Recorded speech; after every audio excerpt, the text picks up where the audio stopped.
C'est une énième matinée scientifique organisée à l'Université Congo depuis l'avènement du nouveau comité de gestion en janvier dernier. C'est le mardi 14 mai 2024 que s'est tenue cette grande journée de réflexion dans la salle de réunion Archicomble située au site de Louvaka à Mbanza-Ngungu dans la province du Congo central. Initiée par l'Agence nationale pour la promotion des investissements ANAPI, cette conférence a été aussi marquée par la présence de Madame l'administrateur du territoire assistant de Mbanza-Ngungu, Arlette Makumbungu, des membres du conseil local de sécurité, de Madame le secrétaire général administratif de l'UCA, Lydie Toumba-Lienda, des professeurs, des chercheurs et des étudiants. Dans son mot de bienvenue, le recteur Germain Kounamaba s'est réjoui de la thématique qui a porté sur l'importance de l'amélioration du climat des affaires et les réformes y relatives. Aujourd'hui, nous allons nous attarder sur les réformes relatives à l'amélioration du climat des affaires dans notre pays. Ce thème est très important, comme vous allez le découvrir. Notre pays est à la quête du développement. Et pour avoir le développement, il n'y a que deux moteurs de la croissance. Le premier moteur de la croissance, c'est la consommation. Tous les économistes sérieux le savent. Le deuxième, le second moteur de la croissance, c'est l'investissement. Et pour avoir l'investissement, il y a deux préalables. L'un des préalables, c'est l'amélioration du climat des affaires.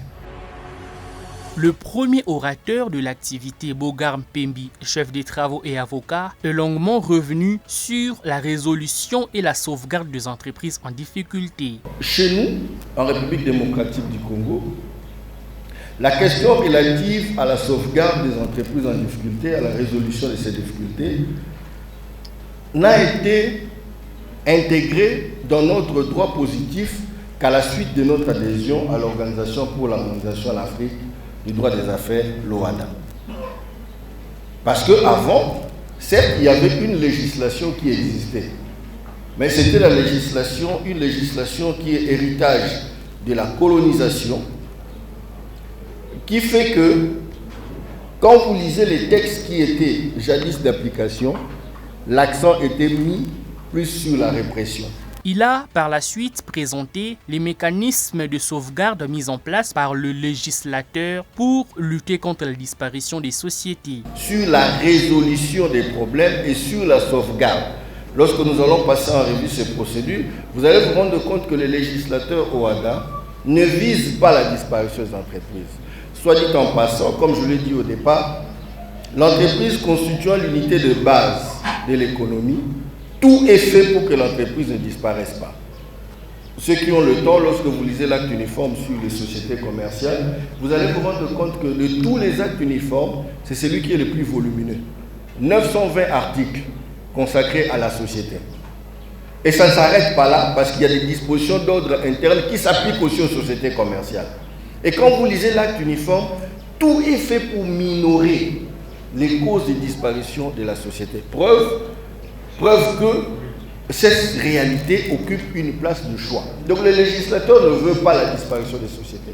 De son côté, Michel Maswapi, directeur en charge du climat des affaires de l'ANAPI, a évoqué les facteurs qui influencent le climat des affaires et a révélé les états des lieux du climat des affaires en RDC. Donc aujourd'hui, parler du climat des affaires n'exclut pas les facteurs politiques. Lorsque la politique ne marche pas dans un pays, ne vous attendez pas que les vrais investisseurs, ne vous attendez pas que les entrepreneurs investissent dans ce pays-là. Lorsqu'il y a des problèmes administratifs, pour répondre à une correspondance, c'est le parcours du combattant. Pour répondre à une lettre ou pour octroyer un document à un entrepreneur, il faut faire des gels et prières. Les investisseurs ne viendront pas. Vous avez les problèmes infrastructurels, les problèmes sécuritaires. Si aujourd'hui une balle retentit dans cette salle, je ne sais pas combien de personnes peuvent rester ici. Regardez ce qui se passe maintenant en province, ce n'est pas seulement la province du Congo central. Déficit client, résultat de production, absence de dialogue plus privé, prédominant secteur informel, absence de champions de réforme, tracasserie administrative et policière. Par la même occasion, le directeur Michel Maswapi a présenté les panacées du climat des affaires et quelques réformes opérées sous le président Félix Tshisekedi Tshilombo. Regardez maintenant la vision, je vous parle de vision. Le président de la République, Félix, avait une vision dans le cadre du climat des affaires. Il disait ceci à son temps. Nous travaillerons pour rendre le climat des affaires plus attractif et compétitif, notamment par l'aménagement de la fiscalité en faveur du développement. Et là, sa vision tourne autour de 4 axes. Il y a l'homme, l'homo economicus pour les économistes. Vous avez la bonne gouvernance, vous avez la croissance économique durable et la société solidaire.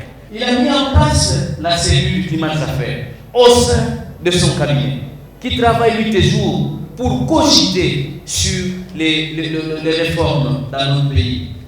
Il y a la mise en place des cellules provinciales. Nous, en API, aujourd'hui, nous avons 26 cellules du climat des affaires. 26 cellules dans 26 provinces. Donc, dans chaque province, il y a une cellule du climat des affaires qui est pilotée par le gouverneur. Et chaque cellule est représentée de 13 membres. Toujours la tripartite. Secteur public, privé et la société civile. À la fin de la matinée scientifique, quelques participants se sont dit heureux et outillés. Aujourd'hui, à travers cette matinée, la NAPI nous a fourni de base pour qu'aujourd'hui nous puissions être des acteurs actifs pour contribuer, pour ne pas utiliser bêtement notre argent. Une fois on a quelque chose, on doit penser à investir. Cet investissement va pouvoir permettre à ce que le pays puisse se développer. Vraiment, nous sommes d'abord heureux de recevoir la NAPI dans une journée qui est appelée comme matinée scientifique. Nous avons retenu que la NAPI est le premier conseiller du gouvernement. Ils nous ont donné des procédures pour lesquelles, si nous voulons créer des entités, ils nous ont parlé de sécurité juridique. Il y a déjà des opportunités qui se créent en amont. Alors, il est question maintenant que nous puissions y accéder, en particulier les étudiants. Ça permettrait à ce que demain, qu'on puisse avoir moins de pauvres que plus de riches. Et je suis vraiment favorable par rapport à ça. Comme déjà l'État a conçu, il a donné un cadre qui peut donner la facilité à un chacun d'investir, de devenir riche. Je pense qu'il faut que nous puissions marcher là-dedans. Pour rappel, l'Agence nationale pour la promotion des investissements a été créée en 2002 et est placée sous l'autorité du ministre du Plan. Cet établissement public vise à promouvoir les multiples opportunités offertes par la RDC et à fournir un appui administratif à tous les investisseurs qui établissent ou étendent leurs activités économiques dans le pays. Ces missions fondamentales sont faire la promotion d'une image positive de la RDC, faire le plaidoyer pour l'amélioration du climat des affaires et faire la promotion des opportunités de notre beau pays.